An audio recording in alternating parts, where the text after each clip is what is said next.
One brief mention about questions. I forgot to say yesterday. It's often hard for me to remember what questions were asked during meetings. If I forget questions, it does not mean that they were unimportant and that the ones that are read or written down are the important ones.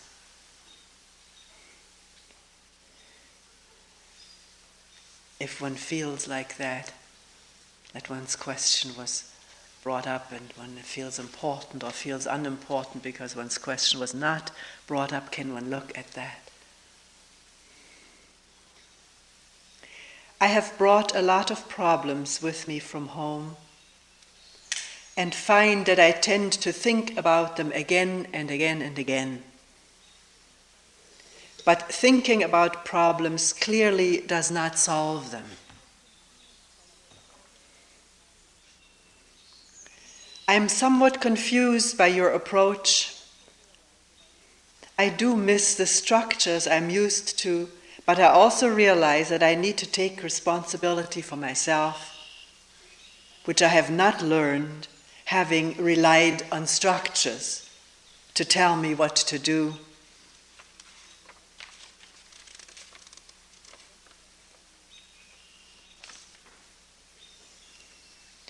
What is love?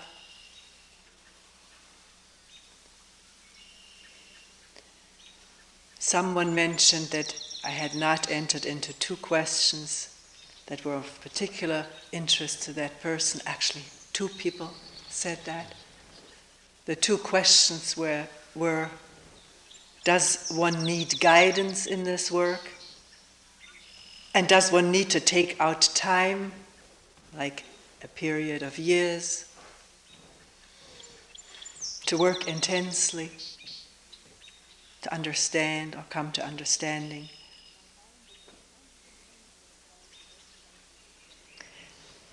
My mind is in constant movement trying to get something or to get someplace. I have found that once I have what I wanted to get, I'm not content and the movement towards something starts up again.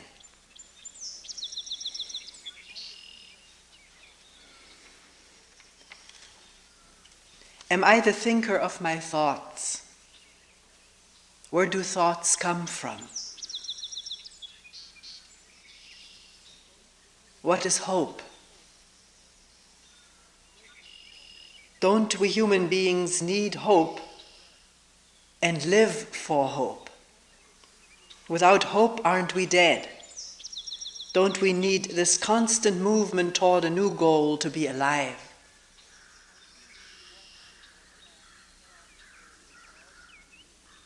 I seem to be watching myself, my thoughts, my feelings all the time, and I have been doing this for a long time. Frankly, I'm getting somewhat tired of it.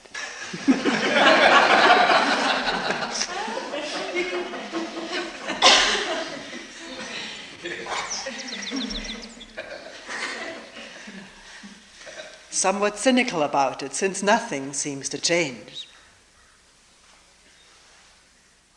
Can any kind of thinking, including metaphysical thinking, ever get at or reveal the truth? Or be the truth? Or does it only get at relative partial truths? Are there many partial truths?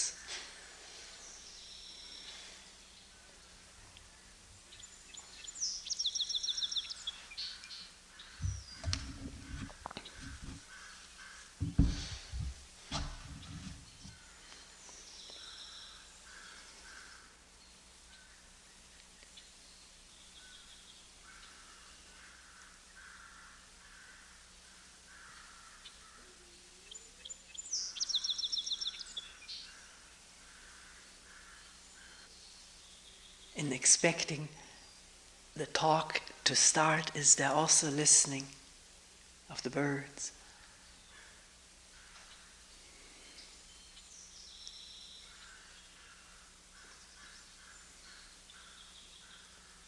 Is the mind open to listen?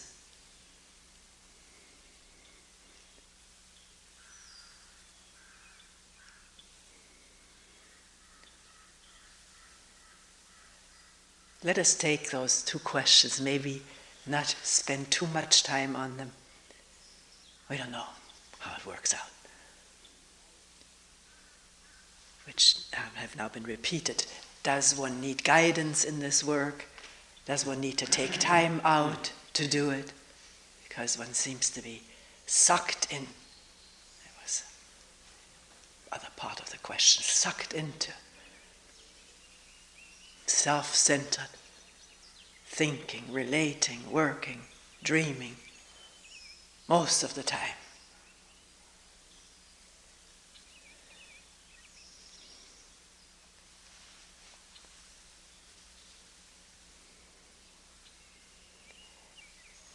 Yesterday, when the person mentioned that would be interested in hearing about this, I realized that is a precarious question to ask, to be asked and to be answered by someone who works out of an organization.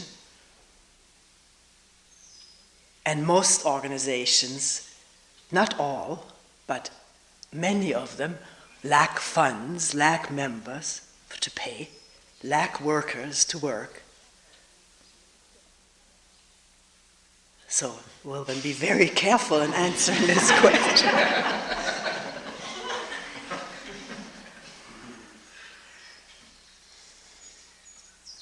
It goes on all the time, trying to bait.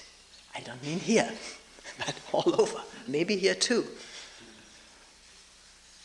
Bait people to come, to contribute, to work, to volunteer, to be on staff.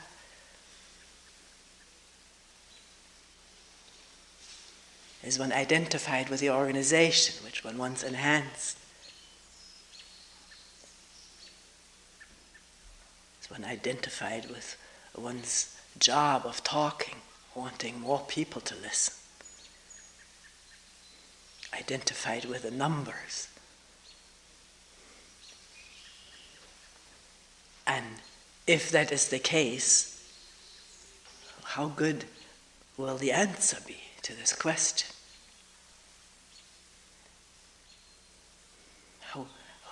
Who can answer this question for another?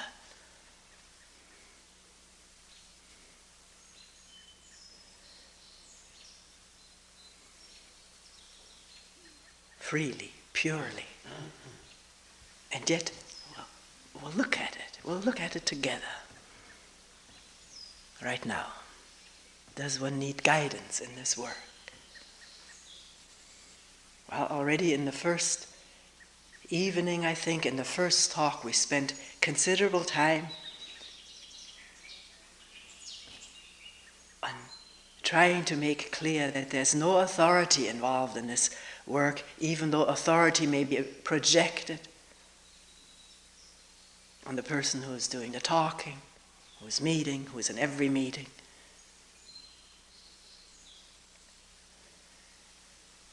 But the essence of this work is not someone guiding someone else or someone telling or conveying someone else truth or whatever, but to look together, to question openly. Statements may be made, and sometimes people tell me the intensity with which you talk sounds as though you're propounding something. Try to be aware of this. Not to appear propounding something.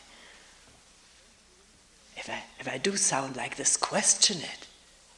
And don't be influenced by the intensity of the delivery, because it still means look at it. Is this so for yourself? Only then does something become meaningful. Only then is a talk at all the least bit meaningful if we look and don't just accept and swallow and remember and repeat what is being said.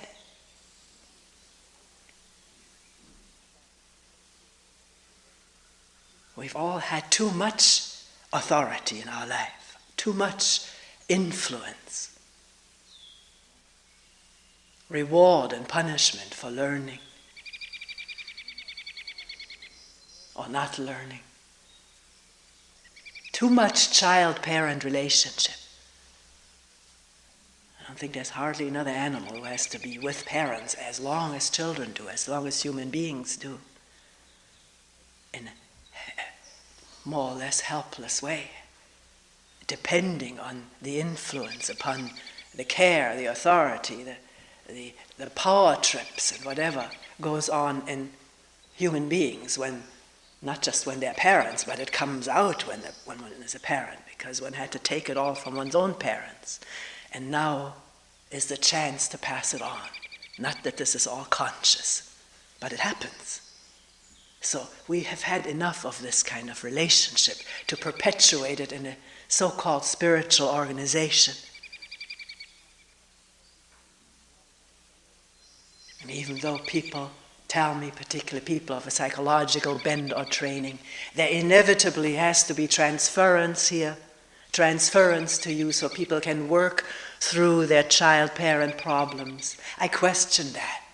It may happen, but let's question it and look at it, how we relate to each other, and whether we can see role-taking of parent and child, or projection of that onto each other, and in the seeing of it, be free of it, so that we can talk, look, and relate as two free human beings, at least free for moments at a time, of all this burden of imagery,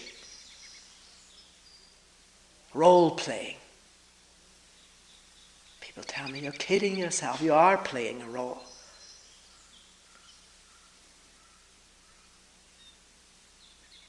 Usually I can tell when I play a role. I'm not saying I'm all-knowing and all-seeing. But I certainly can see the danger and the limitation, the narrowness of role-playing, the danger of it, the inappropriateness of it, to play a role of a teacher. In this work, as I see it, it's totally inappropriate. You may see it differently, we can talk about it. Because any role-playing will enhance and reinforce and strengthen what is already there in imagery about me and you, superior and inferior, child and parent, student and teacher, which we have believed for centuries, thousands of years, to be essential. But I'm questioning it. I'm not questioning that someone may have more experience, be older, have seen something that someone else hasn't seen, but that doesn't make us into something which now becomes a role we play.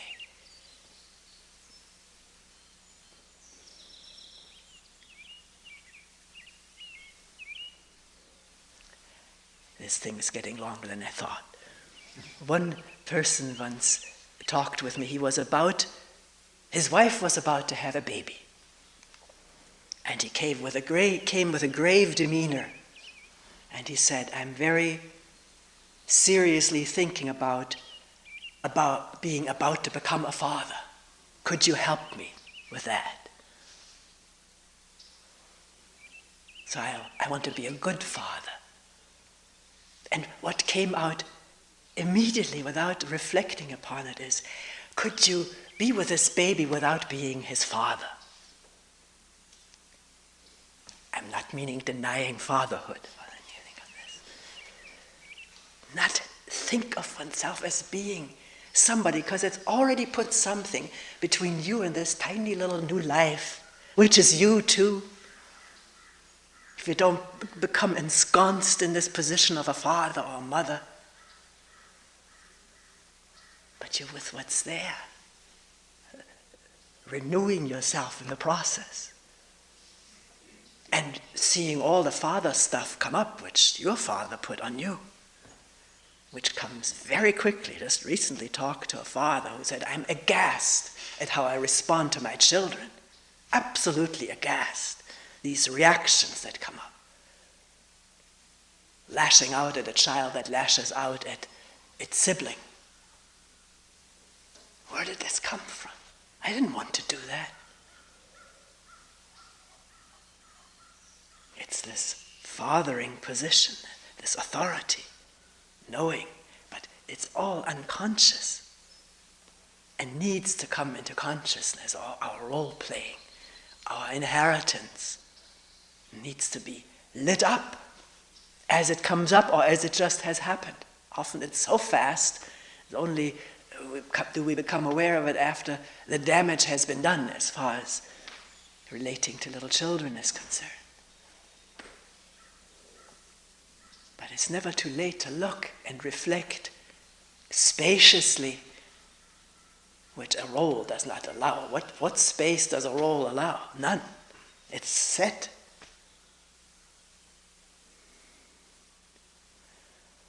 So back to, does one need guidance? I don't like to think in those terms that I'm guiding you. Am I guiding you? Are we looking at something together?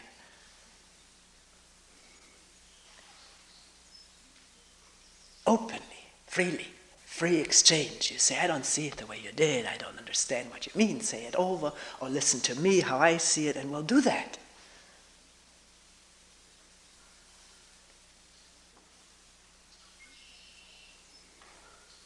And as it happens, people, which is to me very unfathomable, amazing, wondrous, people are drawn to each other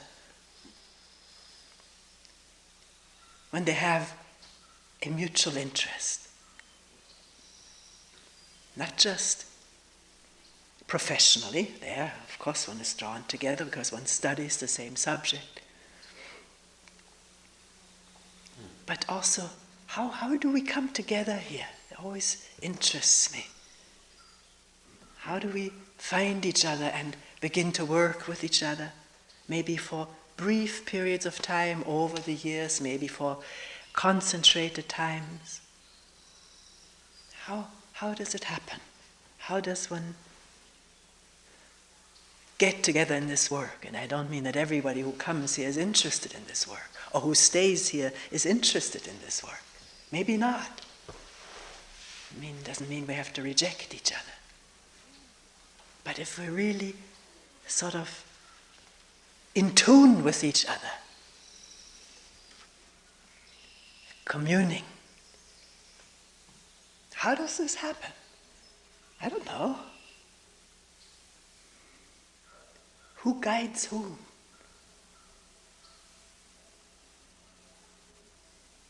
I've learned as much from people asking questions and needing to look at things when I'd rather listen to the birds.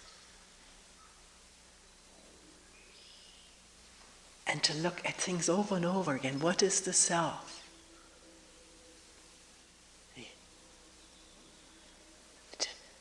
There's a demand to look at this. Not just in me that I'm trying to impose then upon you.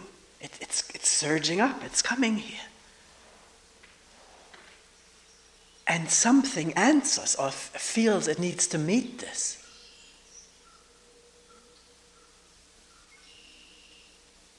And seeing something, whoever, seeing something very clearly, there is a need to communicate it, to find someone to check it out with, to probe further, and so forth.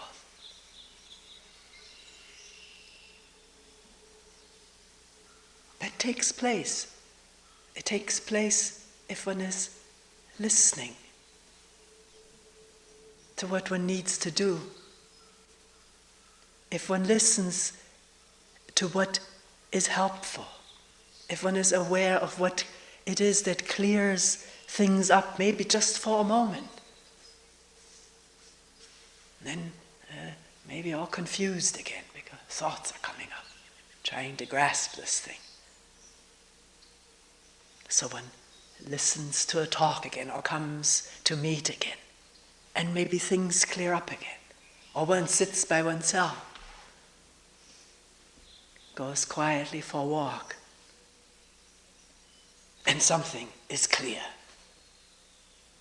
Maybe everything is clear. And there was no one around guiding one. Physically, I mean, literally. We've all read things that have been helpful to us, or listened to people that have helped clarify things. But to beware not to become dependent. Dependency meaning, I got to ask my question of him or her and hear what he says, and that's what I'm taking for the true answer, because he or she must know, they have so much more background.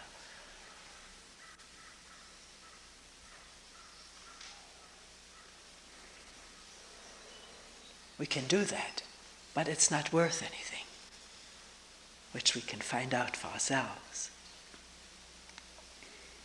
So does that also address the question, does one need to take time out? Who are you asking?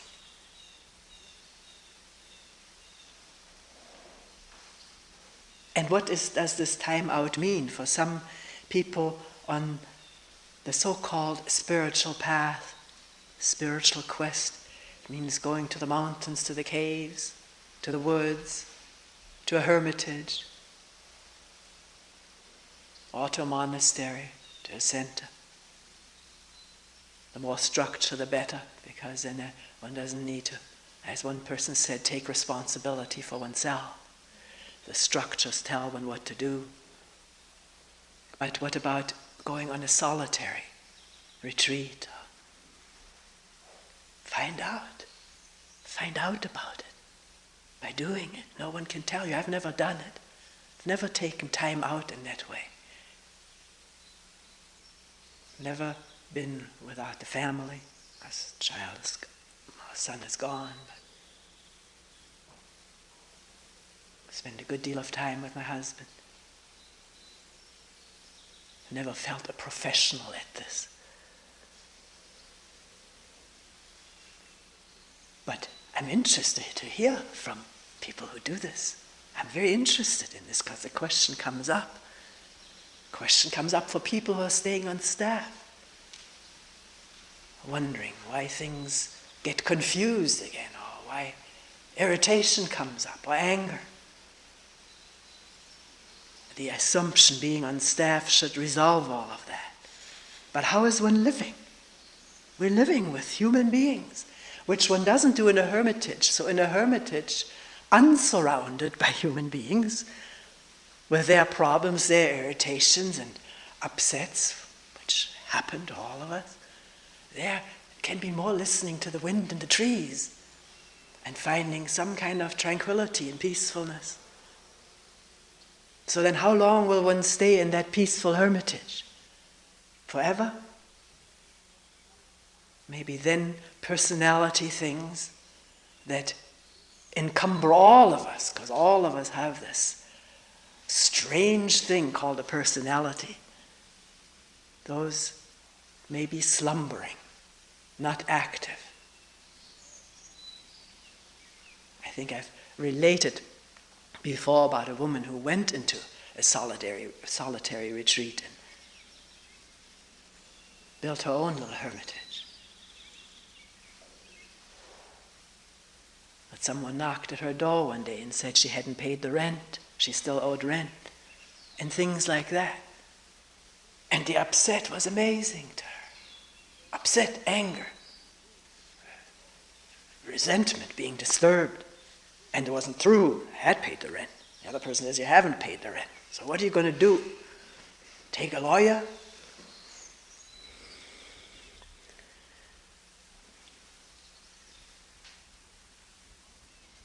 And we talked about it yesterday, that cultivating a state of quietness, tranquility, purity may be a very blissful experience.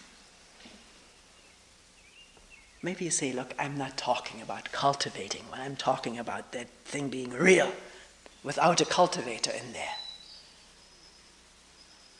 To really seeing without any kind of delusion or deception.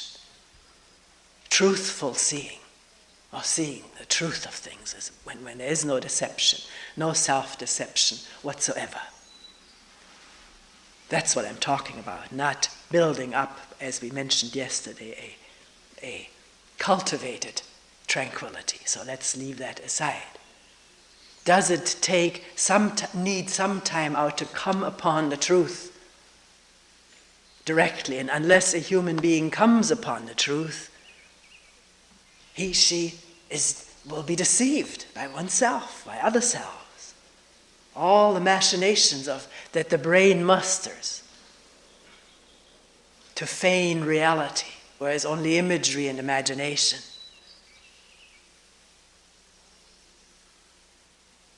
Of course, it's a marvelous thing to come upon what is really so, to see without self-deception. But who can guarantee it'll happen in 5 years in a hermitage? Who knows when this happens? Where this happens? Under what circumstances? Under what conditions? Maybe the conditions have nothing to do with insight taking place.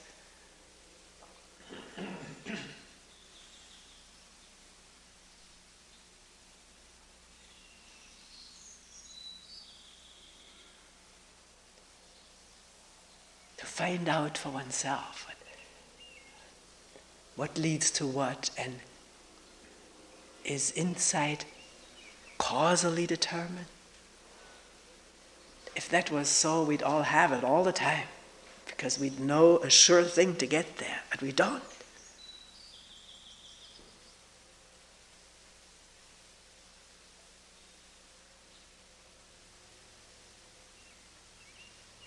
So, being human beings who live with each other, we are social beings. And as the population keeps exploding, pretty soon there may be no hermitages left, no space of that sort. Who knows? It's a little bit in the future. Who knows what the future will be? Who knows? I don't.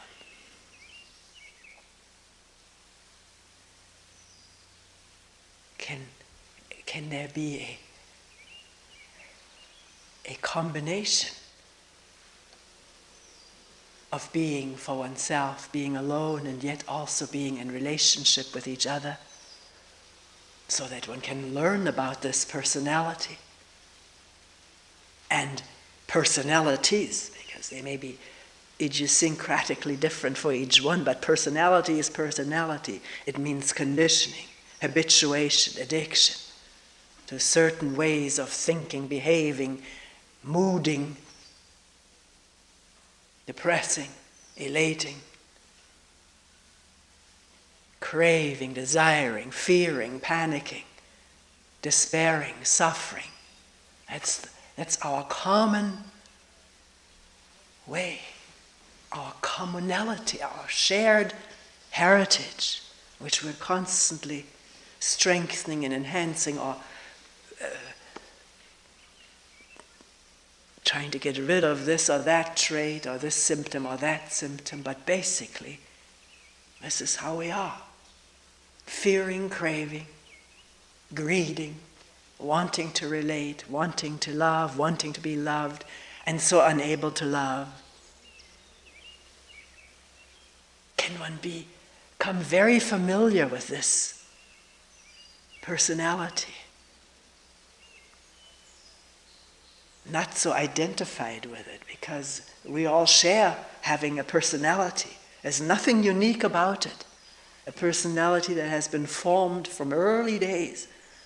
Maybe we're already born with personality in the DNA. Probably are. But certainly, once we're out of the womb, it starts happening. Being told what we are, what we should be.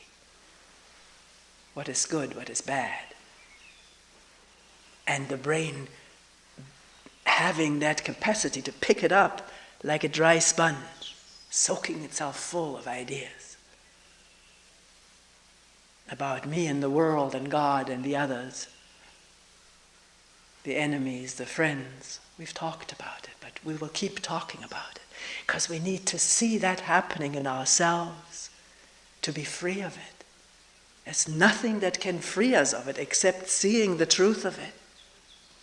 How it happens, how it comes about when somebody says something that gets my goat. How I either suppress reaction or eventually explode with reaction.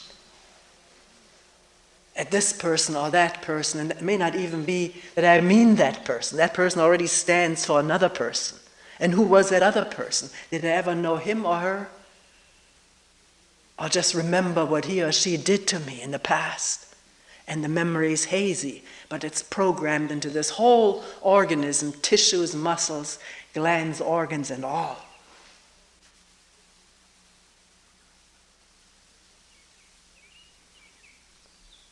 And that is a lifetime of learning, because something new always comes up in this life of personalities. Which doesn't mean this whole personality has to be eradicated or analyzed out of existence, which is impossible.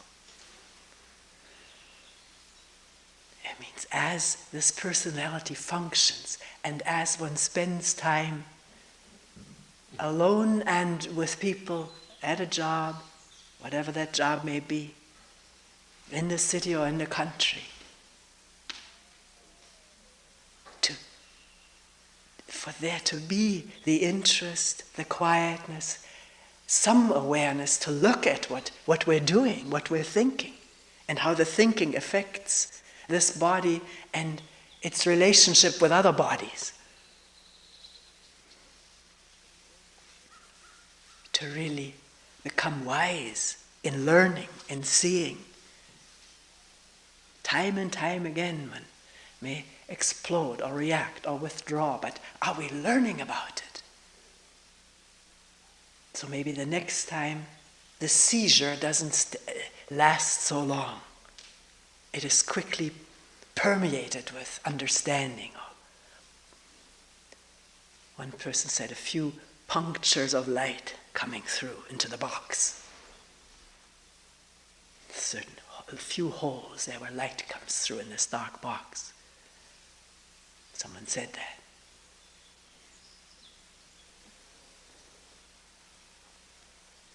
If one finds one lives in an environment where it is almost impossible to have quietness, maybe to have some shared communication, some dialogue with someone else, to look at ourselves reflecting each other as mirrors, then why stay in that environment? Is one totally bound, totally chained? One finds one is an environment that prevents free inquiry. Why does one stay? One can leave.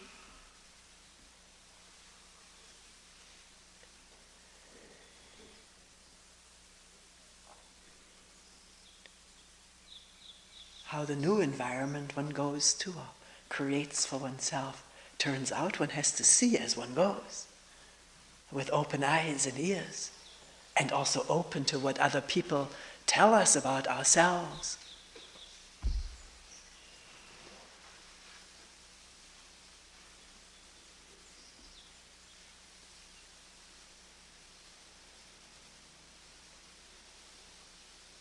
Where one lives, does one have some time to listen to wind in the trees, to birds, snowstorms, ice storms, to see the glistening of branches in the rain or ice, smell the fragrance of grasses?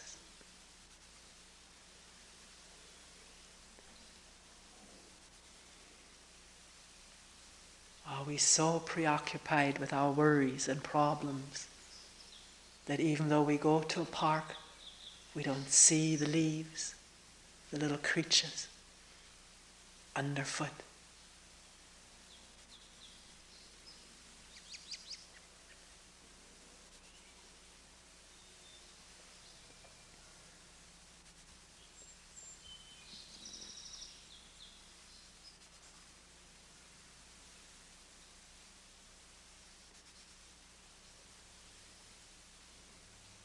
People used to say, when at the time of leaving the center, I felt very strongly that I would work in the country, that if we ever had a place, it would be in the country.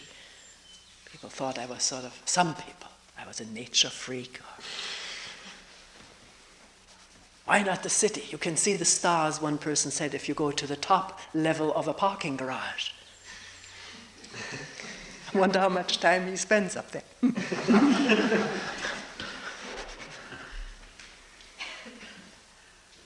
The wilderness, someone said, is in the city. That's where you have to be. Well, right now we are in the country. And to people who are most of the time in the city, just coming out to a place where there's fresh air and sounds and sights and changing lights that are just not present in the city the way cities operate, already feel a breath of relief. It may not last very long, as one person said, I've brought all my problems from the city, from the home. But here and there, glancing at a cloud moving, a changing light, the grasses and leaves and clouds all in motion, it does something, doesn't it? One knows not what, and one better not get to analyze it too much, because then one is off into trying to represent intellectually what is so real if it's seen directly, without trying to latch onto it, arrest it, keep it for oneself.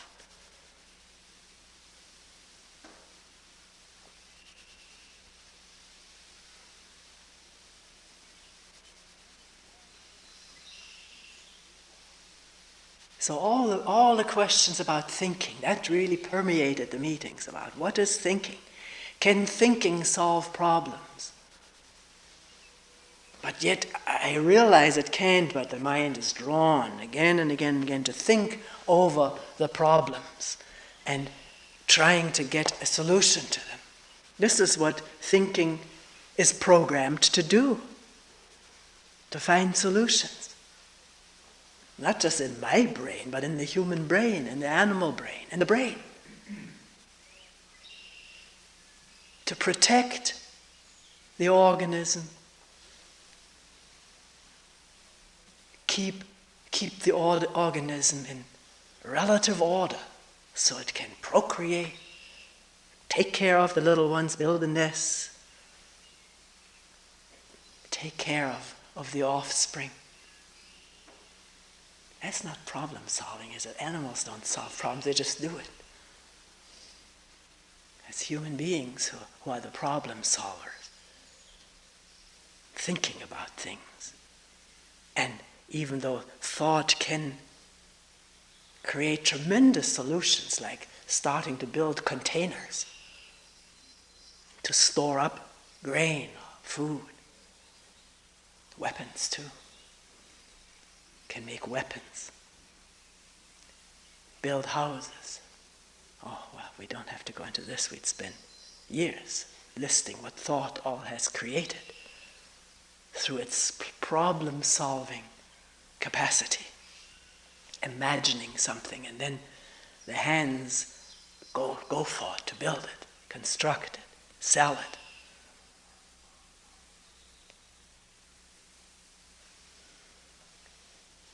But as we all find out, going over and over and over our problems and trying to seek for mental solutions doesn't work.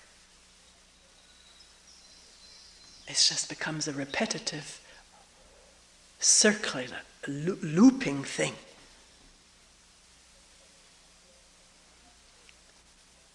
And of course, every time we think of our problems, the whole body is in upset of one way or another.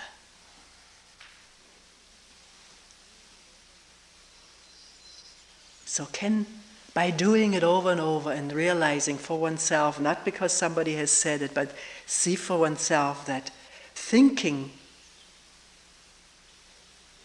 about psychological problems, trying to think of a solution does not bring the ending of the problem. To find for oneself the limitations of thinking, where it is appropriate, where it can do something, and where it becomes looping around and around and around. Can thought alone understand that, or does that already need insight into thought and its limitations? I don't know. Some say thought can see its limitations. I think thought can only think about its limitations. It can't see. Thought doesn't see. It's blind. It's thinking. But thought looping around can be seen. It can be seen in action. And the futility of it. And the solution of the problem lies in seeing it, in the seeing, without wanting solution or dissolution. Just seeing what's there. That's not watching it in the way that we usually think about watching and doing it without there always being a watcher. We have to spend more time on this tomorrow. Seeing has not a seer involved in it, or a watcher, or an observer. It's open like the sky.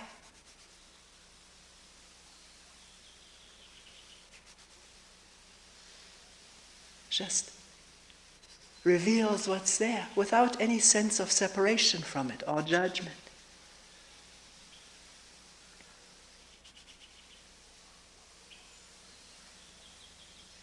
You could say, well, how can that happen? If I'm concerned with my problem, how can there be an unself-centered, undivided seeing? I don't know how it happens. It happens. That the sky opens up. The other night we were sitting out on the porch and it was a brewing sky, very dark. There's one little tiny little bit of blue there.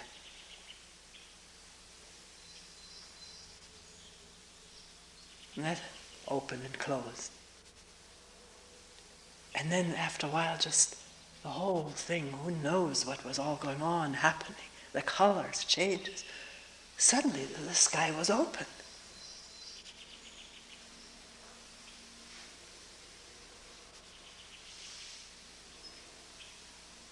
Really open.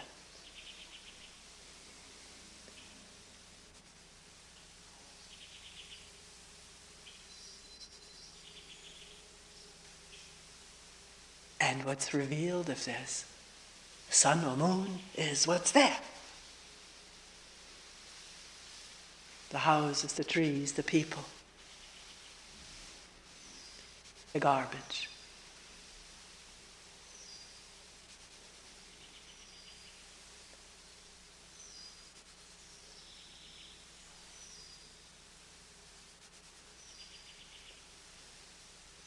The light, you can say, and the shadow.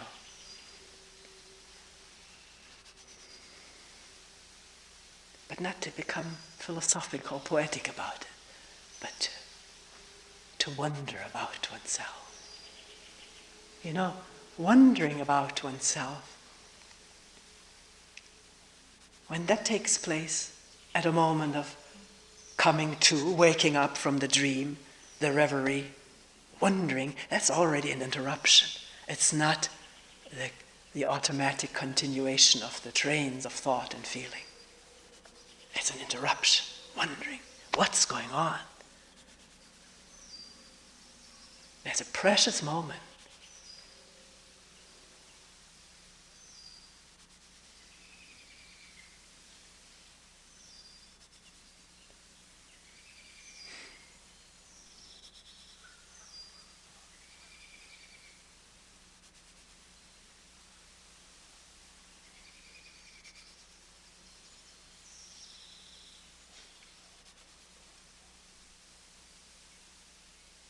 thought says, well, what should I do with that moment? Then listen to it like this laughing bird.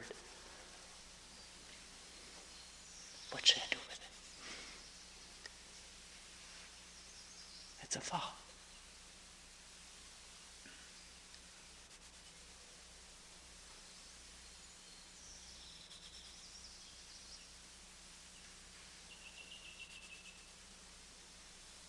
Maybe we don't need to do anything with it. So that all of our urge to do, move, go, so forth, comes into light, into awareness, which is not lethargy, is not apathy, is not laziness, or at a loss of what to do. It's being here with everything. Not compelled by the whole past stuff.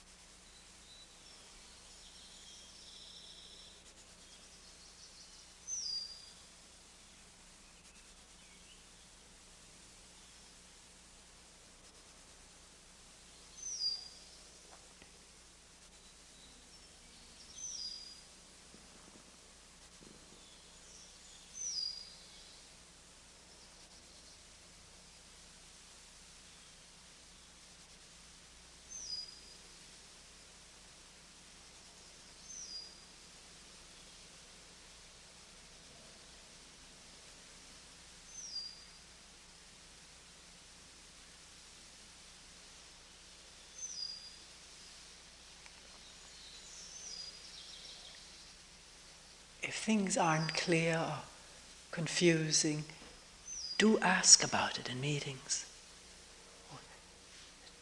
Don't think just because we've gone through it now this is settled. It's never settled.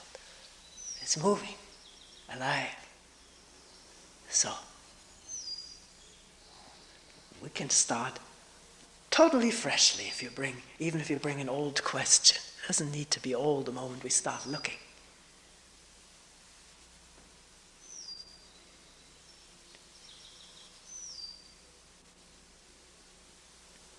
We will end here for today.